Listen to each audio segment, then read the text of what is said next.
ભરૂચ શહેરની મધ્યમાં આવેલી અને પુરાતત્વ વિભાગ હસ્તકની રાષ્ટ્રીય ધરોહર ગણાતી જામા મસ્જિદના મૂળ સ્વરૂપને લઈને મોટો વિવાદ છેડાયો છે। આ સ્થળ મૂળભૂત રીતે સમડી વિહાર જૈન મંદિર અને શ્રી ચક્રધર સ્વામીનું જન્મસ્થળ હોવાના દાવા સાથે સનાતન ધર્મના સંતો મેદાને આવ્યા છે અને ઉપવાસની જાહેરાત કરવામાં આવી છે।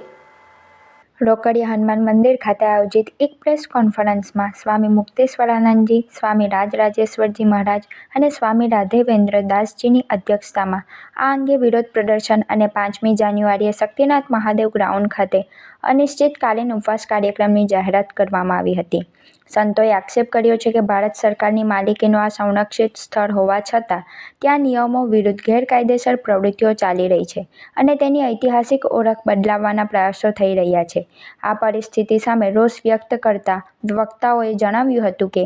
રાષ્ટ્રીય ધરોહરની સુરક્ષા કરવી એ દરેક નાગરિકની ફરજ છે, પરંતુ તંત્રની નિષ્ક્રિયતાને કારણે હવે આંદોલનનો માર્ગ અપનાવવો પડ્યો છે। આ અપીલમાં તમામ સનાતન હિન્દુઓને સમર્થન આપવા આહવાન કરવામાં આવ્યું છે। સંતોની મુખ્ય માંગ છે કે પુરાતત્વ વિભાગ કડક હાથે નિયમોનું પાલન કરાવે અને આ સ્થળને તેના મૂળ સ્વરૂપમાં પુનઃસ્થાપિત કરે।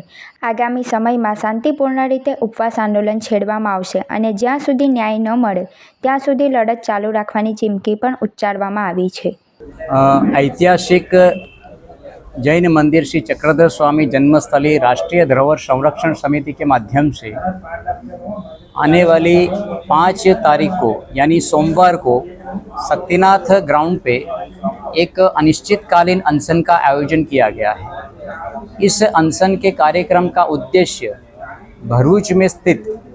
श्री चक्रधर स्वामी का जन्म स्थान और पूर्व में जैन मंदिर शकुनी का विहार जो वर्तमान में तथाकथित जामा मस्जिद के रूप में स्थापित है, वो मूल रूप से भारत सरकार के ESI यानी पुरातत्व विभाग के अंतर्गत आने वाली प्रॉपर्टी है और उसके नीति नियम से वो संचालित और संरक्षित होनी चाहिए।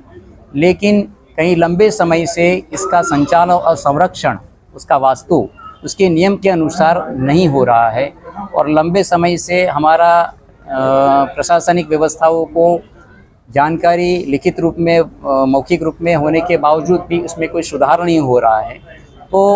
उसको कहीं ना कहीं नियमबद्ध करने की स्थिति से हमने ये 5 तारीख को सामूहिक अनशन का, अनिश्चितकालीन अनशन का कार्यक्रम प्रारंभ हम कर रहे हैं, जिसमें सभी संतों को और समाज के सभी लोगों को उसमें उपस्थित होना या है, इस प्रकार का उसका स्वरूप रहने वाला है। ये 5 तारीख से शुरू होगा और इसकी समयावधि निश्चित नहीं है कि कब तक चलेगा।